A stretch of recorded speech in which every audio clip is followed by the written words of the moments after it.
ഒരു പുതിയ പ്രഭാതത്തിലേക്ക് ഏവർക്കും സ്വാഗതം. ഞാൻ അനീഷ് പാലയ്ക്കുമറ്റം. കുട്ടികളെ സ്കൂളിലാക്കി തിരികെ വീട്ടിലേക്കുള്ള യാത്രാമധ്യയിലാണ്. ആദിക്കുട്ടനും ഉണ്ണിക്കുട്ടനും പഠിക്കുന്നത് കോർക്ക് സിറ്റിയിൽ നിന്ന്, നമ്മുടെ വീടിൻ്റെ അവിടെ നിന്ന് ഏതാണ്ട് 5.5 കിലോമീറ്റർ ഡിസ്റ്റൻസിൽ ഡഗ്ലസ് എന്ന് പറയുന്ന സ്ഥലത്താണ്. ഡഗ്ലസിലെ ക്രൈസ്റ്റ് എന്ന് പറഞ്ഞ സ്കൂളിലാണ് ആദി 7th സ്റ്റാൻഡേർഡിൽ പഠിക്കുന്നത്. ഉണ്ണി ഡഗ്ലസ് കമ്മ്യൂണിറ്റി സ്കൂളിൽ 12th പഠിക്കുന്നു. ഇവിടുത്തെ സ്കൂള് തലത്തിനെ 2 രീതിയിലാണ് പറയുന്നത്, പ്രൈമറി എന്നും സെക്കൻഡറി എന്നും. പ്രൈമറി എന്നാൽ 6th സ്റ്റാൻഡേർഡ് വരെയുള്ള ക്ലാസ്സുകളാണ് പ്രൈമറി തലത്തിൽ അറിയപ്പെടുന്നത്. സെക്കൻഡറി എന്ന് പറയുന്നത് 7 to 12th വരെയുള്ള കാലഘട്ടം സെക്കൻഡറി എന്ന് പറയും. ആദി 7th അതുകൊണ്ട് ആദി സെക്കൻഡറിയിലാണ്.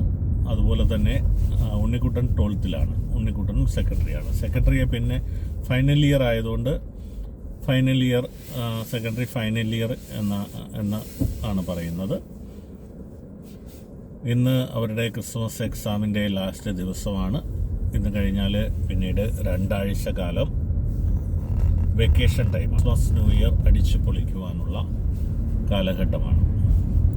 കുഞ്ഞൂസ് നമ്മുടെ വീടിന് തൊട്ടടുത്തുള്ള ബ്ലാർണി സ്കൂളിൽ തന്നെയാണ് പഠിക്കുന്നത്. 250 മീറ്റർ ഡിസ്റ്റൻസേ ഉള്ളൂ. പുള്ളി തന്നെ റെഡിയായി പൊയ്ക്കോളും. ഇവരെ 2 പേരേ ഉള്ളൂ നമുക്ക് സ്കൂളിൽ ഡ്രോപ്പ് ചെയ്യേണ്ടേ പിക്ക് ചെയ്യേണ്ടേ ആവശ്യം വരുന്നുള്ളൂ. അയർലൻഡിൽ ഇനി റോഡുകളിൽ തിരക്ക് മോർണിംഗ് ഈവനിങ് ടൈമുകളിൽ തിരക്ക് വളരെ കുറവായിരിക്കും. കാരണം സ്കൂളുകളെല്ലാം അടയ്ക്കും.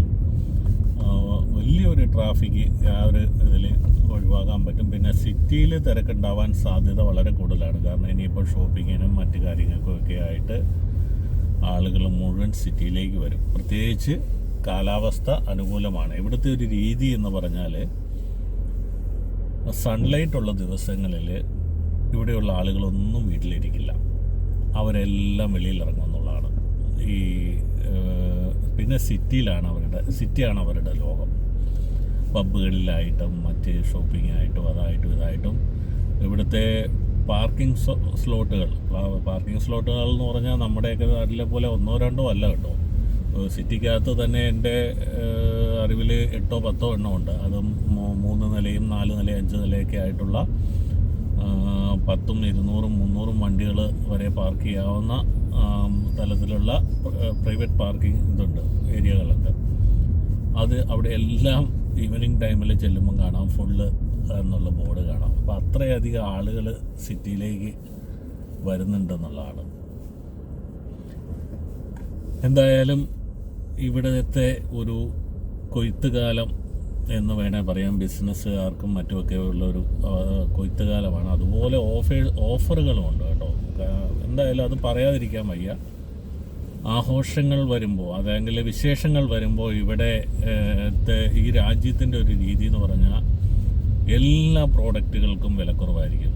നമുക്ക് യുവാക്കൾക്ക് അല്ലെ പുരുഷന്മാർക്ക് ഏറ്റവും പ്രിയപ്പെട്ട മദ്യം പോലും 40 യൂറോ 42 യൂറോ വിലയുള്ള മദ്യമൊക്കെ 22-23 യൂറോയ്ക്ക് ലഭിക്കും, പകുതി വിലയ്ക്ക്. അതുപോലെ വസ്ത്രങ്ങളാണേലും ഗ്രോസറി ഐറ്റങ്ങളാണേലും ഒക്കെ ഇഷ്ടം പോലെ ഓഫറുകൾ. നമ്മുടെ നാട്ടിലൊക്കെ പറയുന്ന ആടിമാസ കിഴിവ് എന്നൊക്കെ പറയുന്ന പോലെയുള്ള ഓഫറുകളുടെ ഒരു ചാകരക്കാലമാണ് ഈ വിശേഷങ്ങൾ. അത് ക്രിസ്മസ് ആയാലും ന്യൂ ഇയർ ആയാലും അങ്ങനെയുള്ള പാട്രിക് ഡേ ആയാലും ഒക്കെ അങ്ങനെയൊക്കെ തന്നെയാണ് കേട്ടോ.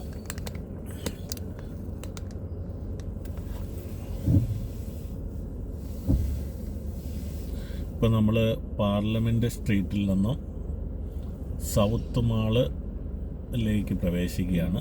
നമ്മളിപ്പോൾ നിൽക്കുന്നത് പാർലമെൻറ്റ് സ്ട്രീറ്റിൻ്റെ എക്സിറ്റിലാണ്. അവിടുന്ന് സൗത്ത് മാൾ എന്ന് പറയുന്നത് മെയിൻ സ്ട്രീറ്റിലേക്കാണ് കേട്ടോ. ഇത് കോർക്ക് സിറ്റിയുടെ ഒരു പ്രധാന മേഖലയാണ്, പ്രധാനപ്പെട്ട വാണിജ്യ മേഖലയാണ് ഈ പറയുന്ന സൗത്ത് മാളെന്ന് വേണമെങ്കിൽ പറയാം. ഇവിടെയാണ് പ്രശസ്തമായ ഇംഗ്ലീഷ് മാർക്കറ്റ്, അങ്ങനെ എല്ലാം തന്നെ സ്ഥിതി ചെയ്യുന്ന ഇവിടെയാണ്. ഇംഗ്ലീഷ് മാർക്കറ്റിൻ്റെ ഒരു വീഡിയോ ഞാൻ ഒരു ദിവസം ചെയ്യാം.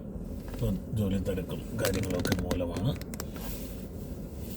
ഫ്രീ ഡേയിൽ ഏതെങ്കിലും ഒരു ദിവസം പോയി ഇംഗ്ലീഷ് മാർക്കറ്റ് എന്താണെന്ന് പരിചയപ്പെടുത്തുന്ന നിരവധി യൂട്യൂബർമാർ, ഇംഗ്ലീഷ് മാർക്കറ്റിനെ നല്ല നല്ല യൂട്യൂബർമാർ ഇംഗ്ലീഷ് മാർക്കറ്റിനെ കുറിച്ചുള്ള വീഡിയോകൾ ചെയ്തിട്ടുണ്ട്. ഞാൻ ആദ്യമായി കാണുന്ന സുജിത് ഭക്തൻ്റെ അയർലൻഡ് സന്ദർശനത്തിലാണ് ഇംഗ്ലീഷ് മാർക്കറ്റ് ഒക്കെ കാണുന്നത്. അപ്പോൾ അയർലൻഡിലേക്ക് വരാനൊരു സാധ്യത ഉണ്ട് എന്ന് ഉള്ള സമയത്താണ് ഞാനതൊക്കെ ശ്രദ്ധിക്കുന്നത്. അപ്പോൾ നമ്മൾ പറഞ്ഞ ഇംഗ്ലീഷ് മാർക്കറ്റ് റൈറ്റ് സൈഡിൽ കാണുന്നതാണ്. അതിനെ എന്താ പറയുക, ഗ്രാൻഡ് പാരഡൈസ് എന്ന് പറഞ്ഞ ഇതാണ് ഇംഗ്ലീഷ് മാർക്കറ്റ് എന്നറിയപ്പെടുന്നത്.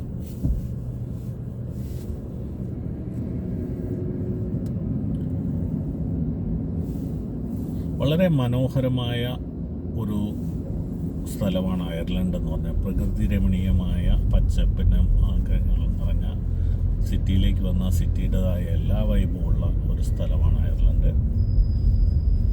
ഇവിടുത്തെ ലിവിങ് എക്സ്പെൻസ് ഇച്ചിരി ഹെവിയാണ് എന്ന് ഒഴിച്ചാൽ ഇവിടെ ജീവിക്കാൻ പരമാനന്ദ സുഖമാണ്. രണ്ടുപേരും മാന്യമായ ജോലിയുള്ള ആളുകളാണെങ്കിൽ, ഹസ്ബൻഡും വൈഫും നേഴ്സ് അങ്ങനെയുള്ള ജോലികൾക്കുള്ളവരാണെങ്കിൽ ഇവിടെ ജീവിതം ഭയങ്കര സന്തോഷകരമാണ്, സമാധാനപരമാണ്, ശാന്തമായ ഇതാണ്. ഇവിടെ ഒരു ഗൾഫ് കൺട്രീസ് പോലെ ഫാസ്റ്റ് ലൈഫൊന്നുമല്ല, വളരെ സ്ലോ ആയിട്ട് കാം ആൻഡ് ക്വയറ്റായിട്ട് പോകുന്ന ഒരു രാജ്യമാണിത്. ആളുകളാണെങ്കിൽ പോലും ഭയങ്കര സ്നേഹമുള്ള, സഹകരണമുള്ള ആളുകളാണ്. നമ്മളെ അവർ വെൽക്കം ചെയ്യുന്ന ആളുകളാണ്. നമ്മളെ അവഗണിക്കുക, മാറ്റി നിർത്തുക, അങ്ങനത്തെ ഇതൊന്നുമില്ല. ഏറ്റവും കൂടുതൽ ഉക്രൈനികൾ, അതായത് കുടിയേറ്റക്കാരുള്ള ഒരു രാജ്യമാണ് അയർലൻഡ് എന്ന് വേണേൽ പറയാം. കാരണം അങ്ങനെയുള്ളവർക്കും എല്ലാം എല്ലാ ഇതും വെൽക്കം ചെയ്തു കൊടുക്കുന്ന ഒരു കൾച്ചറാണ് ഇവിടെ ഉള്ളത്. കണ്ടോ, ക്രിസ്മസിൻ്റെ ഒരുക്കങ്ങൾ കണ്ടോ. അപ്പം ഇവിടെ പകൽ 8:45 എന്നിട്ടും ലൈറ്റും കാര്യങ്ങളും എല്ലാം, ഡെക്കറേഷൻസ് എല്ലാം തെളിച്ചിട്ടേക്കാണ്. കാരണം ഇവിടെ എപ്പോഴും ഈ ഒരു അന്തരീക്ഷമായിരിക്കും, ഒരു തണുത്ത ഇതായതുകൊണ്ട് തന്നെ, മൂടിയൊക്കെ കിടക്കുന്ന ഒരു ഇതായതുകൊണ്ട് എപ്പോൾ ലൈറ്റിട്ടാൽ, ഉച്ച സമയത്ത് ലൈറ്റിട്ടാൽ പോലും നമുക്കതിൻ്റെ ഭംഗി ആസ്വദിക്കാൻ കഴിയും എന്നുള്ളതാണ് അതിൻ്റെ വസ്തുത. ഞാൻ നേരത്തെ പറഞ്ഞിട്ടുണ്ട്, കോർക്ക് എന്ന് പറയുന്ന ഒരു ഹിൽ വ്യൂ പ്രദേശമാണെന്ന് ഞാൻ പറഞ്ഞിട്ടുണ്ട്. ഇത് കോർക്ക് സിറ്റി എന്താ പറയുക, പൊതുവേ സമനിരപ്പിലുള്ളൊരു പ്രദേശമാണെന്ന് പറയാം. ഇവിടുന്ന് പിന്നീട് പോണ സ്ഥലങ്ങളെല്ലാം ഹിൽ വ്യൂ മേഖലകളാണ്.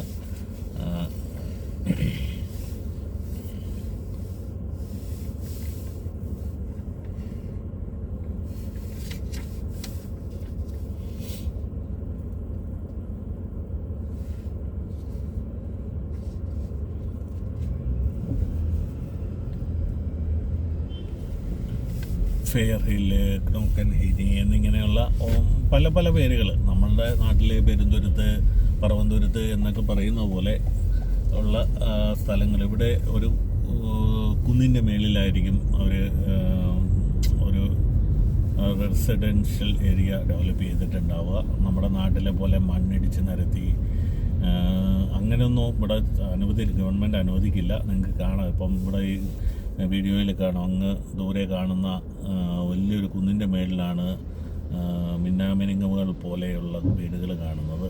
അതൊക്കെ അതേ അവസ്ഥയിൽ നിലനിർത്തി അവിടെ വീട് പണിയാൻ പെർമിഷൻ കൊടുക്കുള്ളൂ. അതുകൊണ്ട് തന്നെ ഇവിടെ പ്രകൃതി ദുരന്തങ്ങളില്ല എന്ന് തന്നെ പറയാം. ഇവിടെ ഈ വർഷങ്ങൾ മുന്നേ, ഇപ്പം നമ്മൾ ഇവിടെ ഇവിടുത്തെ 10-20 വർഷമായ ആളുകളൊക്കെ ആയിട്ട് വന്നിട്ട് 20 വർഷമായ ആളുകളൊക്കെ ആയിട്ട് സംസാരിക്കുമ്പോൾ മനസ്സിലാക്കാൻ കഴിഞ്ഞ വർഷങ്ങൾ മുന്നെയാണ് ഇവിടെ ഒരു വെള്ളപ്പൊക്കം ഉണ്ടായെന്ന് പറഞ്ഞു കഴിഞ്ഞാൽ, നമ്മളിപ്പോൾ നിൽക്കുന്നതിൻ്റെ റൈറ്റ് സൈഡ് റിവർലി എന്ന് പറയുന്ന പ്രശസ്തമായ പുഴയാണ്. ഇത് ചെന്ന് സംഗമിക്കുന്ന കടലിലേക്കാണ്. 1 കിലോമീറ്റർ മുന്നോട്ട് പോയാൽ കടലാണ്, കടലിലേക്കാണ് സംഗമിക്കുന്നത്. ഏതാണ്ട് നമ്മുടെ മറൈൻ ഡ്രൈവ്, കൊച്ചിൻ മറൈൻ ഡ്രൈവിൻ്റെ ഒരു സമാനമായ ഭൂപ്രദേശമാണിത്. അപ്പോൾ ആ കാലഘട്ടത്തിൽ എന്തോ ഒരു വെള്ളപ്പൊക്കം ഉണ്ടായി, സിറ്റിയൊക്കെ വെള്ളത്തിൽ മുങ്ങിപ്പോണ ഒരവസ്ഥയുണ്ടായി. അങ്ങനെ ഒരു ബുദ്ധിമുട്ടുണ്ടായതല്ലാതെ പിന്നെ ഇവിടെ വെള്ളപ്പൊക്കമേ ഉണ്ടായിട്ടില്ല എന്ന് പറയുന്നു. റൈറ്റ് സൈഡിൽ കാണുന്നത് സെൻറ്റ് ഡൊമിനിക്കൻ ചർച്ചാണ്. ഏതാണ്ട് 800 വർഷത്തിന് മേലിൽ പഴക്കമുള്ള പുരാതനമായ ഒരു ചർച്ചാണത്.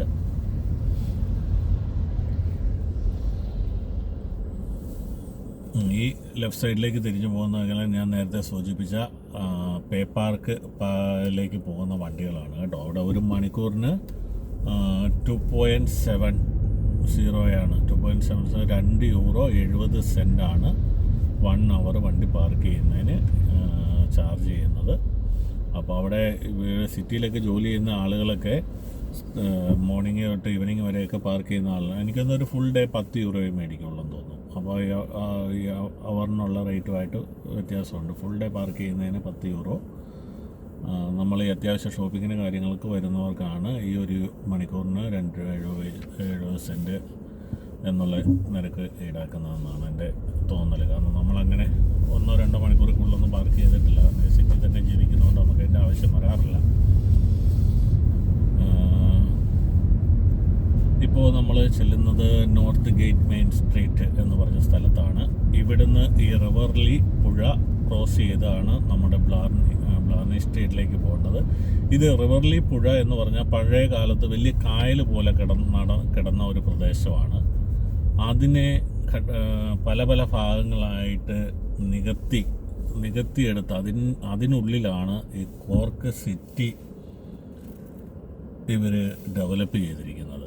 അപ്പോൾ ഈ പുഴയുടെ വിവിധ ഘട്ടങ്ങൾ നമ്മൾ ആദ്യം ഇങ്ങനെ വന്ന് സൗത്ത് മാളിലേക്ക് കയറി അവിടെ ഒരു ബ്രിഡ്ജ് കവർ ചെയ്താണ് വന്നത്. അവിടെ ഈ പുഴയുടെ മറ്റൊരു ഭാഗമുണ്ട്. അപ്പോൾ അത്രയും ഭാഗം ഇങ്ങോട്ട് ഏതാണ്ട് 1 കിലോമീറ്ററോളം ഡിസ്റ്റൻസിൽ ഇവർ ഫുള്ള് ഫില്ല് ചെയ്ത് മണ്ണിട്ട് ഫില്ല് ചെയ്ത് ഇവിടെ ഒരു സിറ്റി ക്രിയേറ്റ് ചെയ്തിരിക്കുകയാണ്. കോർക്ക് സിറ്റി അങ്ങനെ ക്രിയേറ്റ് ചെയ്തതാണെന്നാണ് പറയപ്പെടുന്നത്. നമ്മുടെ നേരെ മുന്നിൽ കാണുന്ന ഇവിടുത്തെ ഏറ്റവും ഫേമസ് ആയിട്ടുള്ള ARC സിനിമ ഗ്രൂപ്പിൻ്റെ ഗേറ്റ് സിനിമാസ്. ഈ സ്ഥലം നോർത്ത് ഗേറ്റ് എന്നാണ് അറിയപ്പെടുന്നത്. ഇവിടെ അങ്ങനെയാണ് കേട്ടോ. ഇവിടെ സ്ഥലത്തിൻ്റെ പേര് വെച്ചിട്ടുള്ള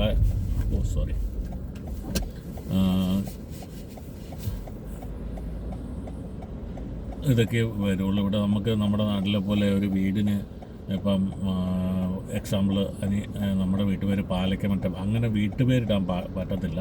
ഇപ്പം ഞങ്ങൾ താമസിക്കുന്ന സ്ഥലം ബ്ലാർനി സ്ട്രീറ്റ് എന്നാണെങ്കിൽ ആ പ്രദേശം മുഴുവൻ ബ്ലാർനി സ്ട്രീറ്റാണ്. അവിടെ ഹൗസ് നമ്പർ മാത്രമേ പാടുള്ളൂ. ബ്ലാർനി സ്ട്രീറ്റിൽ 58ാമത്തെ നമ്പർ വീടാണ് ഞങ്ങളുള്ളത്. പിന്നെ ഉള്ളത് എയർകോഡ് എന്ന് പറഞ്ഞാൽ പോസ്റ്റൽ കോഡാണ്. നമ്മൾ വീട് ഐഡൻറ്റിഫൈ ചെയ്യുന്നത് പോസ്റ്റൽ കോഡ് വെച്ചിട്ടാണ്. പോസ്റ്റൽ കോഡ് മാപ്പിനകത്ത് അടിച്ചു കൊടുത്തു കഴിഞ്ഞാൽ കൃത്യം നമ്മുടെ വീടിൻ്റെ മെയിൻ ഡോറിൻ്റെ വാതിക്കൽ കൊണ്ട് സ്പോട്ട് ചെയ്യും. നാട്ടിലെ പോലെ പുഴയിലും കൊക്കയിലും ഒന്നും കൊണ്ടിടുന്ന അവസ്ഥയില്ല. കൃത്യമായിട്ട് അത് കറക്റ്റാക്കിയിട്ടുണ്ട്. കാരണം ഞാൻ ചെയ്യുന്നത് ഫുഡ് ഡെലിവറിയാണ്. നമ്മൾക്ക് ആ ഒരു സംവിധാനം ഉള്ളത് കൊണ്ടാണ് കൃത്യമായിട്ടും നമുക്ക് അത്